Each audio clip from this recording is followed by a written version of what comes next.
Generation gap મતલબ કે પેરેન્ટ્સના વિચારો અને તમારા વિચારો બેની વચ્ચે જે તફાવત છે એને શું કહેવાય? જનરેશન ગેપ કહેવાય. અને એ કાયમ હોય અને કાયમ રહેશે, એમાં ક્યારેય કોઈ ફેર પડે નહીં. એ રહે જ તે.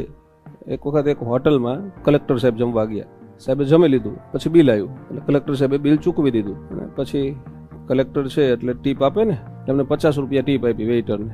વેઇટરે 50 રૂપિયા ટીપ લઈ લીધી. પછી સાહેબની સામું જોઈ રહ્યો વેઇટર, એટલે સાહેબને સામું જોઈ રહ્યો એટલે સાહેબને એવું થયું કે શું કામ જોઈ રહ્યું મારી સામે? એને પૂછ્યું ભાઈ કેમ, કઈ તકલીફ છે એમ? એટલે વેઇટર કહે સાહેબ આમ કોઈ તકલીફ નથી, પણ તમારો દીકરો જ્યારે જમવા આવે ને ત્યારે 500 રૂપિયા ટીપ આપે છે, તમે 50 રૂપિયા આપ્યા ને એટલે હું તમારી સામું જોઈ રહ્યો, જે છે એ મેં જેન્યુઅલી તમને કીધું એમ. એટલે કલેક્ટર સાહેબે બહુ સરસ જવાબ આપ્યો. એ કઈ કલેક્ટરનો દીકરો છે, હું ખેડૂતનો દીકરો છું, મને ખબર છે 50 રૂપિયાનું મૂલ્ય કેટલું હોય, એને નથી ખબર એમ. આ જનરેશન ગેપ કહેવાય કે કલેક્ટરનો ઉછેર ખેડૂતે કર્યો હતો એટલે એને 50 રૂપિયાનું મૂલ્ય કેટલું છે એ ખબર પડે છે, અને કલેક્ટરના દીકરાનો ઉછેર છે એ કલેક્ટરે કર્યો હતો એટલે એનો ઉછેર થયો. અને આસપાસ વાતાવરણ કેવું જોયું હતું?